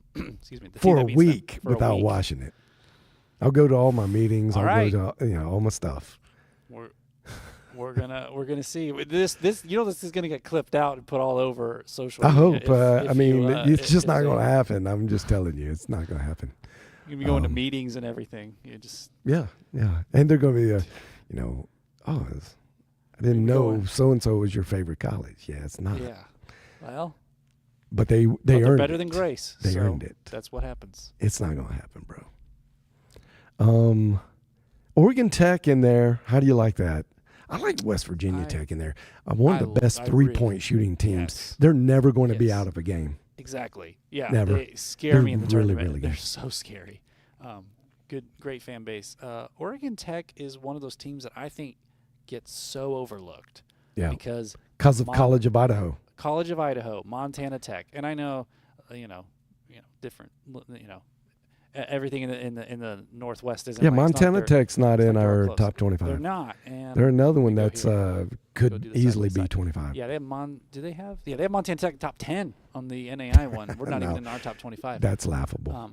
But see, the problem with Montana Tech is they have to play teams that are nearby. Like that's just geographic it's not their fault. limitation.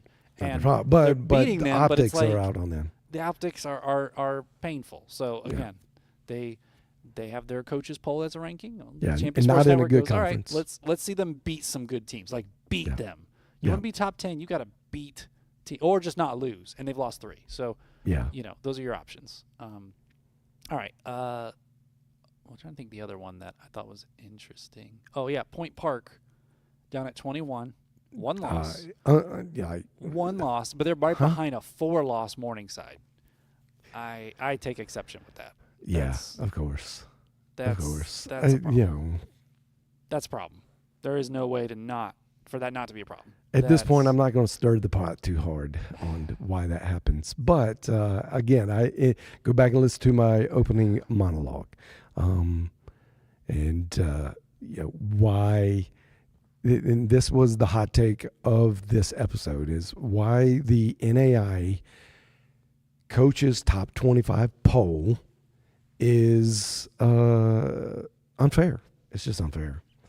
And in more than one way. I'm not go back and listen to that unfair rant. It's not, might not be exactly what you think, but okay, hang on here. We got some coming in here. Need some explanation on Montana Tech. They won 6 in a row and made the Elite 8 last year without their best player, who's back. Wonderful. They lost 3, and their CSPI is pretty low, so it's not terrible low. And again, I say they could be a top 25. We're measuring the width of hair. It's micrometers here. Lost to Dickinson State. Man, not good. Beat them on the road though, so yeah, that's good. They did what they were supposed to do, and they did it exactly like they were supposed to do. And then he did say 5 in a row. He did correct. Yes, they're on a 5. That's fine. Streak, That's a good. They're going a good streak, no doubt. And that's Montana exhibition. Don't care. Vanguard, man. They lost to Antelope Valley. Vanguard, I believe they're 12-4. They're not Vanguard. I don't know. They're a Jekyll and Hyde team. They're that bubble team. I don't know if you're going to come out and run the table, or if you're going to just lose. Not this year. Miserably. There's no mystery on Vanguard. You don't lose the Vanguard. Vanguard. They're good. Yeah. No. I'm just saying they're not that good. They're Montana Tech should be beating Vanguard if they're top 25. Yeah. I do like the Antelope Valley win by 5. That's a strong win on the resume. Like come postseason time, when it comes time to rank. What do you mean? Montana They Tech lost. beating. Oh, lost. Sorry. Never mind. I totally misread That was a bad loss for them. Yeah, they need to. which Well, you know, okay, let me did- correct that. That's not a bad loss. It's a loss. It should be a little closer. It should be a little bit closer. They have Montana at 8 with 13-3, Antelope Valley at 19 at 14-2. But Antelope Valley beat Montana Tech. Like that, there's a bit of a. At least they had Antelope Valley in it, and kudos to them Rocky for Mountain. recognizing. Rocky Mountain, that's let's see, 5 points. Overtime. It's okay, overtime. come on. Yeah. That number 15, that's fate. Don't get lost in that. Okay. Yeah, I don't even know. They should be Rocky Mountain by a bunch. Now I get that. That's kind of this conference feel to it. Yeah. I'm just saying, if you're going to argue to me that Montana Tech is that good, then I think they should be beating Rocky Mountain by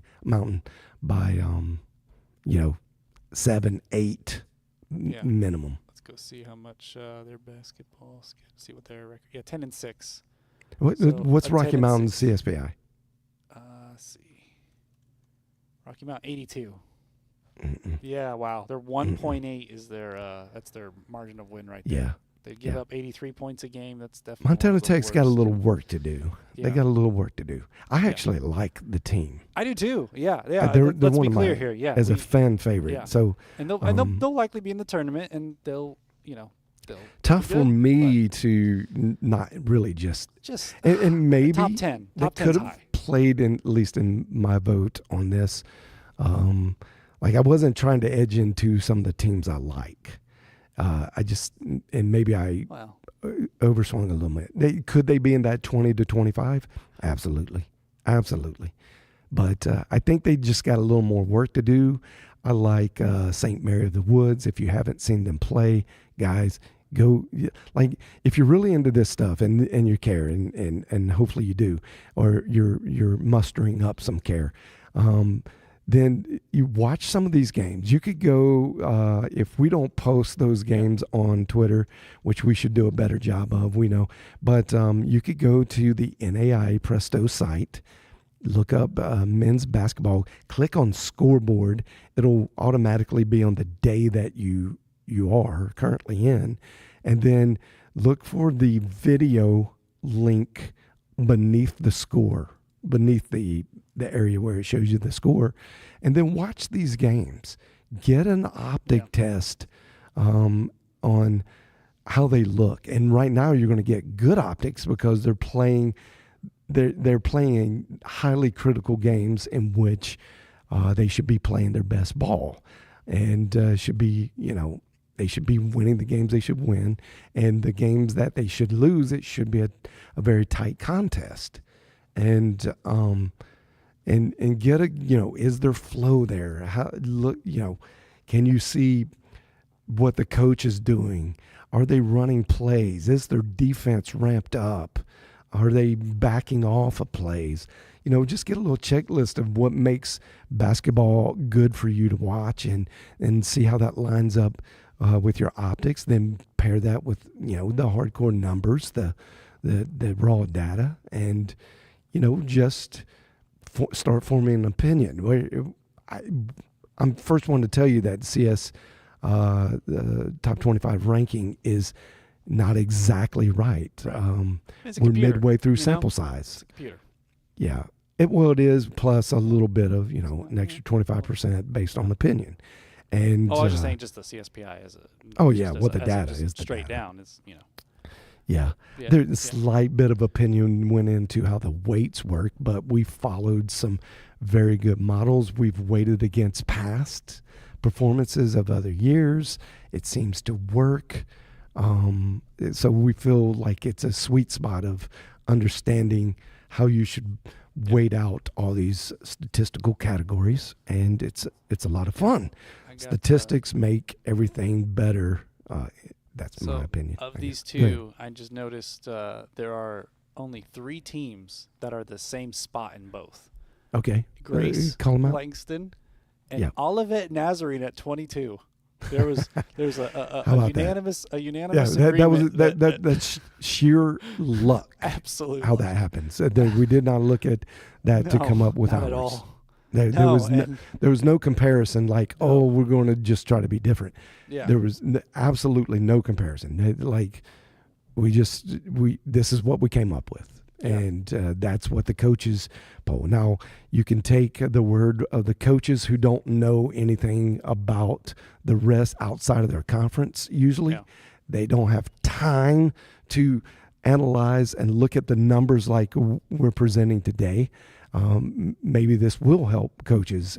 I obviously, logically speaking, it will help coaches if they pay attention to the CSPI. It's impossible for them to wrangle up any spare time to just look at games and see what other teams are doing. They can barely have time to watch their own film, much less 50, 100 other teams. It's just not going to happen. So, that's where we come into play. Yeah. That's where you come into play as a consumer. Yeah. And that's why I want to hear other arguments. I appreciate the arguments that I like are out what there. Casey brought up. I've got some too, text. going in. Yeah, I'm sure they're kind of blowing up. The Montana Tech crew coming at you now. Nah, not really. I mean, fans are going to be fans, so you're fighting for your team, right? That's understandable. Yeah, I mean, especially if you have an argument. There's an argument for Montana Tech. So that's not really, I don't think, anyone coming at me. I think people are really on the College of Idaho bandwagon, and they think there just should be. I guess that one is they're potentially feeling a little disrespect, but okay, I understand. No disrespect.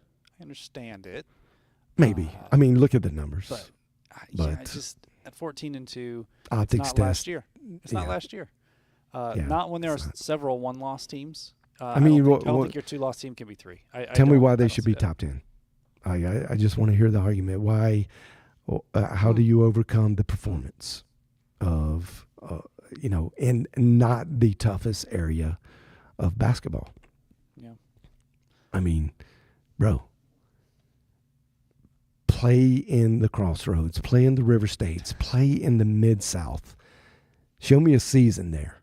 And they can't, and sorry, I know we can't just ding people too hard. I'm just saying, though, like it's not going to work out well for a lot of teams. I will say Hart is that adjusted? The Hart got adjusted. We added we missed the team, I think, when we came up with that. But they have 4. It looks like we had them at 3. They had 4. Yeah. Wasn't it the Hart? Yeah, I think I think we had them at 3. Right. Now you adjusted it, so it's good. That's a good adjustment. They're very tough. You could flip flop Hart and GPAC. Yeah, and those are very mid-level. They got a lot of teams in, but very mid out of the top 100. They're just well, a lot of teams are just outside the top 25. Like they got teams, but they're not. Because what generally happens is you go, this team's top 10, top 15, and you run out of spots, and so you just kind of decide conceptually 15, on the conference view, bring that back up. Yeah. It's teams in the top 50 of the ratings, the CSPI ratings. Right, but it actually there's some kind of tiebreakers. You'd have to really see the process we go through to understand. We're really observing the top 100, but put a strong emphasis on the top 50. So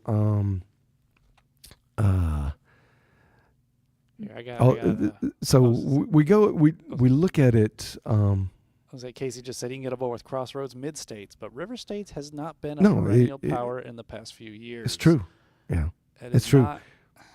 We got to go with right now, though, based on performance. And a lot of those performance metrics lined up River States, Crossroads, and Mid-South. They tend to play out-of-conference games together. They're in these classics. There's a maybe the best NAIA Classic that is put on in early part of the season. It's in Tennessee, and man, I'm blanking on the name right now, but that is a that is a great tournament. Man, a lot of these teams are playing top tier teams this early in the season. You've got to give a lot of respect. And River State's is one of those teams that has shown this year to perform well in out of conference but not cupcake wins. So we just the numbers are the numbers. So you kind of had to give them a little bit of the edge. I get it though. They are not a perennial powerhouse by any means. Yeah. But if I could push back a little bit on this. Yep. Let me bring this up. Okay, he goes, the real issue is that the reduction from 30 to 28, we're not getting a lot of nationwide non-conference games. I mean, you're getting fewer. I understand that. I would push back and say that Shawnee State just won the national championship a couple years ago from the River States. So, they're perennial. I understand. But they have a team in that conference that just won it all. So you can't say it's not it's been. I mean, they haven't won a national championship since 1978. No, they literally have talent that can come out and win, which is more than what you could say for other conferences that are getting a lot of love in the polls. Yeah. The historical perspective, that's all real tricky, and it doesn't you can't discount it all the way, but you can't put tons of weight because each season is its own season. And I think you use those metrics to do tiebreaker scenarios way down deep when you're caught in micro measurement. The ARC also encourages teams to play in surrounding states, so the ARC is area rating committee, but even that is kind of a let's get coaches together and go, hey, have you seen this team? How you feel about this? Are they good? Would they beat our team in our conference? And I know there's a little bit more to it, and there is some rating, but from my understanding, it's mostly based on ranking, letting certain people rank, and then averaging ranks. I do like the ARC idea better than what is currently in place. And I do think coaches are not opposed to it, at least on the majority side. I mean, there's never going to be a perfect scenario, but I do like that the NAIA is willing to make adjustments, and they're trying it out in a few sports.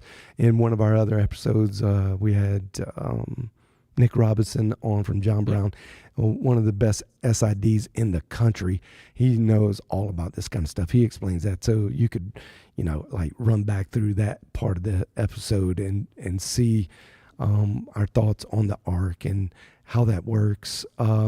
It's got some potential. Definitely got some potential to kind of do a little more what we're trying to aim at.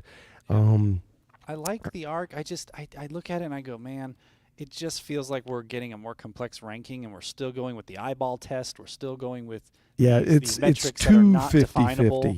Yeah, it's 250-50. And if I'm a team that's performing well, but man, I can't get in the top 25, I have some issue. I do have some issue. So he pointed out here, E.J. Onu was a once-in-a-lifetime player at Shawnee State, but look at them before he got there and after he left. Yeah, true. But that was that season. Not disagreeing. Disagreeing. Yeah. When there is no disagreement in the history of the River States. That's not part of the argument. Where are they today? They're not the Crossroads. I mean, it's okay. No, but they do have teams that are performing. But they have the ability to get top talent and performance. We're judging performance and make the run this year. So I won't. Yes. This year. And like you say, E.J. Onu was once in a lifetime. Well, this might be that kind of altogether season that's a bit of an anomaly for the River States. Who knows? Again, more sample size will yield this out. You just got to follow the numbers. The conference layout was much more driven by the numbers than opinion. Yeah. Like the top 25 has 25% of an opinion type of influence. There was really no influence. That's just all stats. Yeah. And yeah, I mean it's like this NAI thing. Like just again having a 2-loss team immediately after 0 loss teams, when you have 1, 2, 3, 4 1-loss teams in your top 25. Indiana Wesleyan is a 2-loss team. They are a much stronger 2-loss. Like the 15 wins there are so much stronger, much stronger. And this is where the eyeball test comes in. You keep them in the top 5, and I would say justifiably. But but going from 0 to 2 just off the bat like that, like 0, 0, 2, that I raise an eyebrow. I like, okay, why no? Yeah. And it's like you said, a recency to last season winning the national championship. But I get it. But yeah, thanks for commenting, Casey. We'll be back next week. Go ahead and for real. Well, we'll be back with the women's side as well. Fact check us all the way through and make sure we haven't missed anything. No, I like it because there's so much data. There's so much. Like we just can't employ enough people to really tackle. It's 226 men's teams, 21 conferences. This is a very audacious move by the Champion Sports Network to go out there. But we're dedicated to it, and this has been a lot of fun to research. We're geeks. We're numbers geeks, and it just makes it a little more fun. I think this is, if the NAIA could really jump on board with statistical analysis, and there has been, man, if you guys don't follow Hoops, NAIA Hoops report, that guy, man, he's insider. He's been doing it a long time. We get heavily influenced by a lot of the info that they present. There you go. Yeah, man. Yeah, they do. Yeah, I didn't even see it before I said it. So we're on the same page. Yeah. And so much more. I mean, so much more. Those guys are just they got a lot of history, understanding how this stuff works. They're walking works. Encyclopedias on everything that's happened and all the coaches and all the players. Yeah. And you're just wow. Yeah. But again, I mean, there's so much to know. There's so much to know. And we like to talk about that, but we'll never exhaust it. It's just too much. Like I know there's a ton of NCAA teams, right? And they have Division I, Division II, Division III, whatever. But it's not even close to being this wide, like a 226 team field in what you have to analyze. And there's not a top 100 perspective, really. Yeah. And it's comparing apples and bananas. Yeah. They're two different. Casey, thank you, man. And hopefully we'll develop this to where we can have like some call-ins or whatever. I mean, it's great to have the chat in live stuff. You tell everybody that that they should be watching Buzzer Beater. Yeah. We'll come on with a little more fun stuff, but this was definitely more of a talking head. Get inside the NAIA from a very analytical perspective. So if you don't just big storylines and you like to really dig around and knock around on the engine, this was the show for you. If you don't like it, then maybe the next show where we'll show more replays and more dunks and more 3-pointers and analyze. The plan is to really kind of break down some of these areas. So the optics test that we keep talking about, we need to do a show on the optics test and let everybody see, what are these players playing like? We need to have more conversation about top players and what do they mean? I think Elijah Malone is one of those guys we really got to talk about.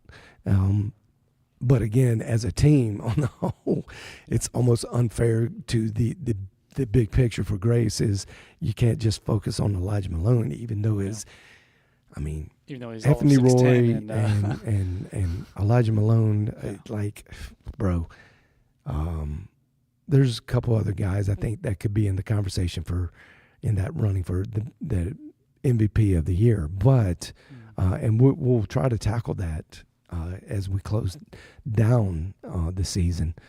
But there's still so much big angle from setting up who these teams are and what they're doing. And if we could get a good grip on that, I think then we can really build in for the final time before we get into postseason, like what to expect for postseason. And then who are the legitimate candidates for best players of the year, who's doing what. Just having the biggest numbers, that's usually no bueno. Right. That doesn't make you the best player. No. And because especially in the NAIA. Yeah, unless you're Michael Jordan, then Yeah, but Michael Jordan also played, and when he was a freshman, on the national championship team. That is true. And they won it because of a shot that he hit. I mean, those are easily identifiable. Yeah. That's why I say at the NAIA, it's not quite as easy to identify. I'm glad you brought that up because I'm a huge Michael Jordan fan. And, Who's Michael Jordan? And Carolina fan because I am from. Yeah. I grew up just south of Chapel Hill, North Carolina. Yeah. So I got basketball in my blood, and I played it for many years. I love this sport. Yeah. It's this is so much fun, guys. Yeah. All right, well, we are going to call it quits for today, but we'll be back. We've gotten some suggestions from other viewers in the past to maybe do like a red zone type. So maybe we'll go live one of these nights where we're watching all the games, and then we just casually kind of banter back and forth with you guys on the gameplay and watch it together. That'd be a lot of fun. What do you think, James? I love it. Let's do it. I love red zone. I can only imagine for basketball college season here, like so many games. I mean, red zone is what 16 tops at once, and not even in basketball you can have 50 at once. So. Yeah, man. It's not March Madness. It's winter madness for me. It's really like is. This is what makes winter for me go. All right, guys. Thanks for watching. Pass this on. Share, like, comment, whatever you do.